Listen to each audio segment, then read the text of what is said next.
work quietly and follow along.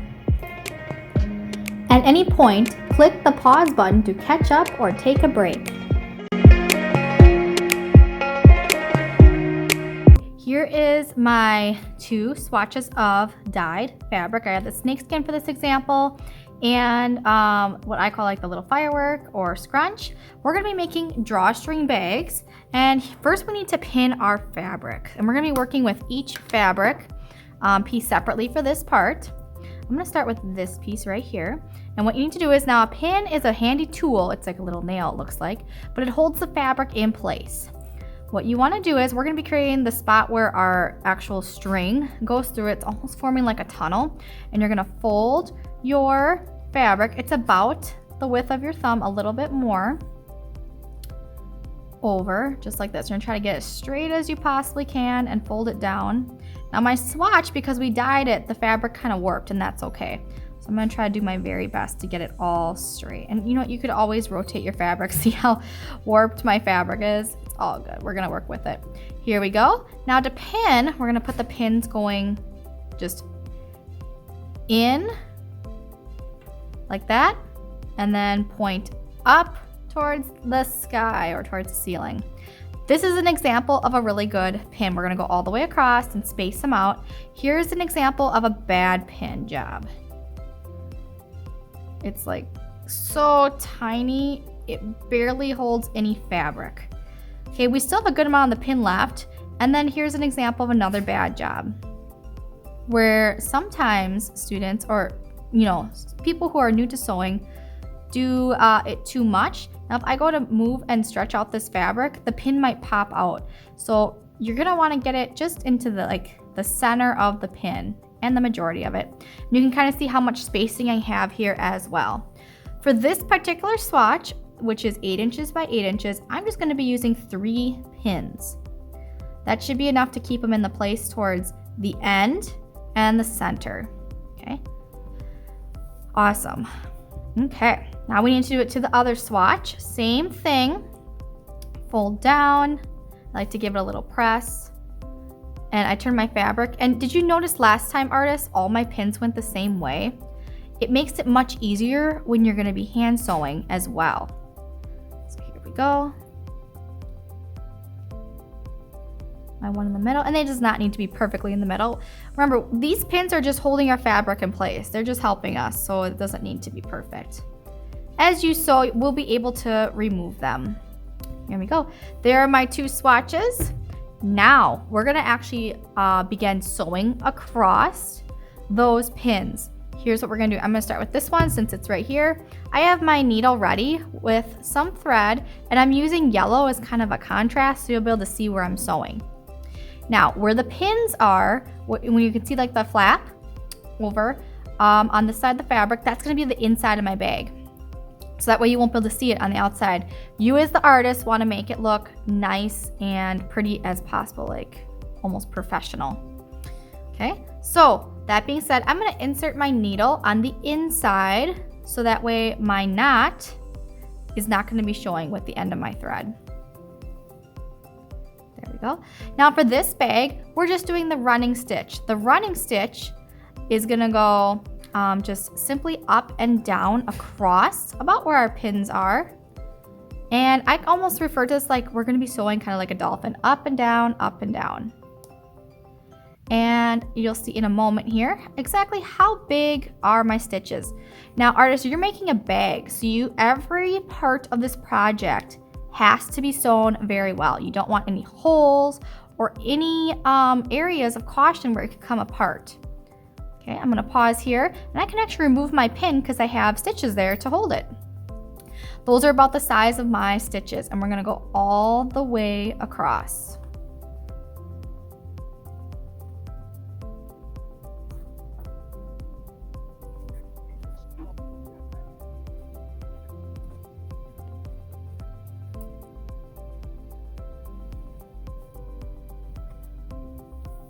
Okay, we're at the end of the track that we are running on, and you guys can see how my stitches are spaced apart, how close I am, and how straight I'm trying to keep my stitches as well.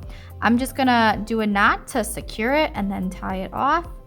and I'll be able to cut it off. And then I'm just gonna go right into doing the other swatch the exact same way.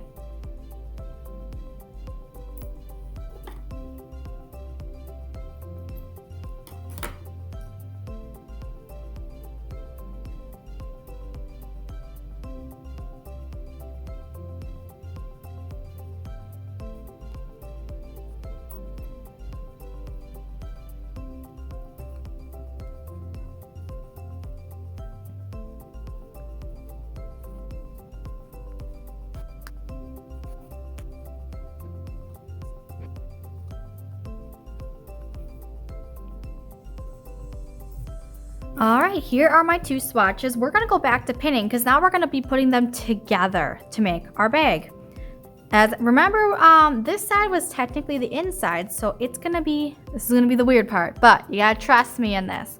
We're gonna be putting the inside part, like the bad side, in sewing or fiber fabrics. We call this the wrong side because we don't want it showing. The right side is the good side. So what I'm gonna have you do is I'm gonna put your swatches, you know, just like this, so that way the wrong sides are showing on each side. What we're going to be doing is sewing around the outside of the bag after we pin it, and then turning it inside out so the right sides are showing and your seams are hiding. All right, just like last time, we're going to get pinning, and here's how you pin. I leave this area open, okay? So we're skipping our tracks, and we're going to be pinning both pieces of fabric together all the way around the edge. Again, I'm going to be doing 3 pins on each side. That seems to be a good number to hold it. If you need more, you can do more. You can never really pin enough unless it's like super pokey and they kind of just a little over the top, but all right. Now here my fabric is not perfect. So because I had mine dyed, it kind of stretched out a little bit. So what I'm gonna do is I can go right to the center.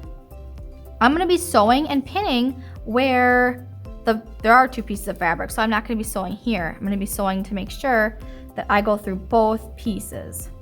That also goes for pinning, remember, make sure you're pinning through both pieces of fabric. Now I only need about 2 more pins. Once again, my pins are going all the same way. That's your safety for when you're sewing. That way you have a less chance of poking yourself. And it's just easier to pull out as well. All right. Ooh, looking good. I'm gonna get more thread on my needle as well. I'm gonna just start fresh with 2 arm lengths. So 1, 2.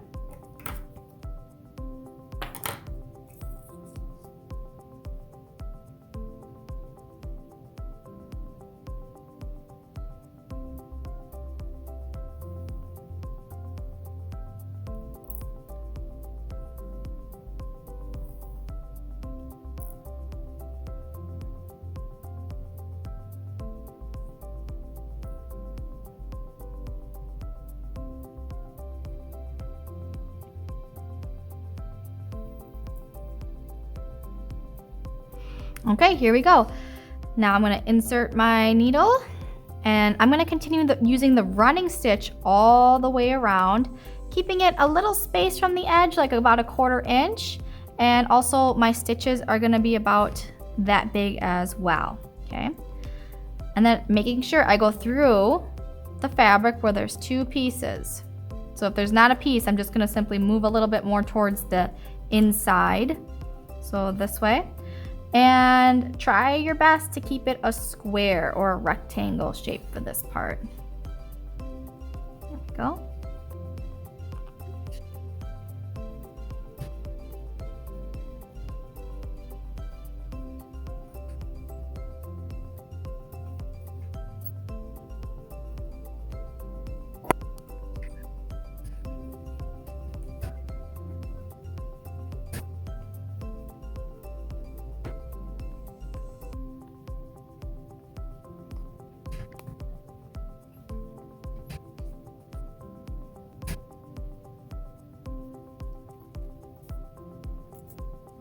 All right, here we're at the end of the sewing, and congratulations, you made it this far. We're almost done, And there is no sewing after this point, so yay! And this is just my favorite part of the project because we're actually getting towards the end, and the most satisfying part for me is turning it inside out the right way.